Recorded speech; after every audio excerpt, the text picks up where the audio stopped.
wabarakatuh. Waalaikumsalam warahmatullahi wabarakatuh. Alhamdulillahirabbil alamin wa bihi nasta'inu ala umuri dunya waddin. Assalatu wassalamu ala asrofil anbiya'i wal mursalin wa ala alihi wa sahbihi ajmain. Yang terhormat kepada Ibu Ustazah Nabila Zainuri yang dirahmati Allah Subhanahu wa taala,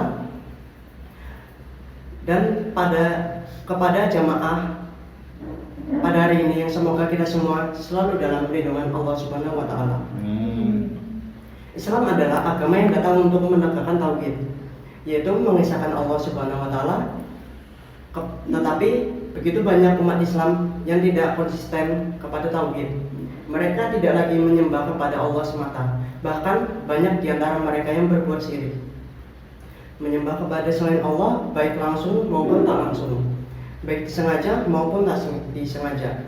Banyak di antara mereka yang rela datang ke dukun-dukun, paranormal, tukang santet, tukang ramal, mencari pengobatan alternatif, mencari penglaris, meminta jodoh, dan lain sebagainya. Banyak umat Islam yang berbuat syirik, tetapi mereka berkeyakinan bahwa perbuatan mereka adalah suatu ibadah yang disyariatkan oleh Islam. Inilah penyebab utama terjadinya musibah di negeri kita, di negeri saudara-saudara kita. Disebabkan umat Islam tidak lagi bertauhid dan banyak berbuat syirik. Allah menurunkan agama tauhid ini untuk mengangkat derajat dan martabat manusia ke tempat yang sangat tinggi dan mulia. Dan di akhirat kita dimasukkan ke dalam surga, dan di dunia kita akan diberikan kekuasaan. Dan Allah menurunkan agama tauhid ini untuk membebaskan manusia dari kerendahan dan kehinaan yang diakibatkan oleh perbuatan syirik. Sebagaimana firman Allah Subhanahu wa taala yang berbunyi, Bismillahirrahmanirrahim. Man mata la yusyriku billahi syai'an dakhala al-jannah wa man mata yusyriku billahi syai'an dakhala an-nar. Yang artinya, barang siapa yang meninggal dunia dalam keadaan tidak berbuat syirik kepada Allah sedikit pun, niscaya akan masuk ke dalam surga. Dan barang siapa yang akan meninggal dunia dalam keadaan berbuat syirik kepada Allah Subhanahu wa taala, niscaya akan masuk ke neraka. Syirik adalah sebesar-besar dosa yang wajib kita jauhi. Karena perbuatan syirik menyekutukan Allah, menyebabkan kerusakan dan bahaya yang sangat besar baik dalam kehidupan pribadi maupun dalam kehidupan bermasyarakat. Di antara kerusakan dan bahaya akibat perbuatan syirik adalah, yang pertama, syirik merendahkan eksistensi kemanusiaan. Syirik menghinakan kemuliaan manusia, menurunkan derajat dan martabatnya. Sebagaimana Allah menjadikan manusia sebagai hamba di muka bumi, Allah memuliakannya, mengajarkan seluruh nama-nama, lalu menundukkan bagian apa yang ada di langit dan di muka bumi semuanya.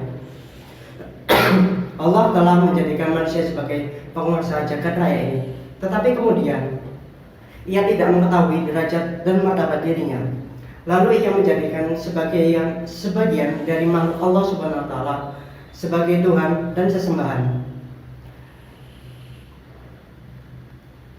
Dalam Quran surat Al-Hajj ayat 31 yang berbunyi, Bismillahirrahmanirrahim. Hunnafa alillahi al-khafa musyrikina bil yusyrik billahi fa haraminan nas wa ta'inu hi sa'id. Barang siapa yang mempersekutukan sesuatu dengan Allah, maka ia akan seolah-olah dijauhi oleh burung dan direbahkan oleh angin ke tempat yang jauh.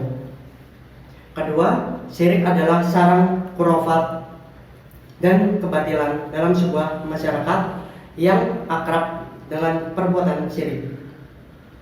Sebab mereka mendakwakan, mengklaim bahwa dirinya mengetahui ilmu gaib yang sesungguhnya tak seorang pun mengetahui kecuali Allah. Jadi dengan adanya mereka, akal kita dijadikan siap untuk menerima segala macam khurafat tahayul, serta mempercayai para pendusta. Sehingga dalam masyarakat seperti ini lahir generasi yang tidak mengindahkan ikhtiar, usaha, dan mencari sebab serta meremehkan sunnatullah. Yang ketiga, syirik adalah zaliman yang paling besar. Dolim terhadap hakikat yang agung, yaitu tidak ada Tuhan yang berhak disembah selain Allah Subhanahu wa taala. Adapun orang musyrik yang mengambil selain Allah sebagai Tuhan serta mengambil selainnya sebagai penguasa. Syirik merupakan kezaliman dan penganiayaan yang menjadikan dirinya sebagai hamba dari makhluk yang merdeka. Syirik juga merupakan kezaliman terhadap orang lain yang ia persekutukan dengan Allah yang sebenarnya bahkan bukan miliknya. Yang keempat, syirik sumber dari segala ketakutan dan kecemasan orang yang akalnya menerima berbagai macam khurafat dan mempercayai kebatilan. Kehidupan selalu diliputi ketakutan sebab dia menyadarkan dirinya kepada banyak Tuhan. Padahal Tuhan-Tuhan itu lemah dan tak kuasa memberikan manfaat atau menolak bahaya atas dirinya. Karena itu, dalam sebuah masyarakat yang akrab dan kemusyrikan, putus asa dan ketakutan tanpa sebab merupakan suatu hal yang lazim dan banyak terjadi. Kelima, syirik membuat orang malas untuk melakukan pekerjaan yang bermanfaat. Syirik mengajarkan kepada para pengikutnya untuk mengandalkan para perantara, sehingga mereka meremehkan amal saleh. Sebaliknya, mereka melakukan perbuatan dosa dengan keyakinan bahwa perantara akan memberikan syariat di sisi Allah Subhanahu wa taala. Begitu pula orang-orang Kristen melakukan berbagai kemungkaran sebab mereka mempercayai masih telah menghapus dosa-dosa mereka ketika disalib. Sebagian umat Islam mengandalkan syafaat Rasulullah Shallallahu Alaihi Wasallam yang meninggalkan kewajiban dan banyak melakukan perbuatan haram.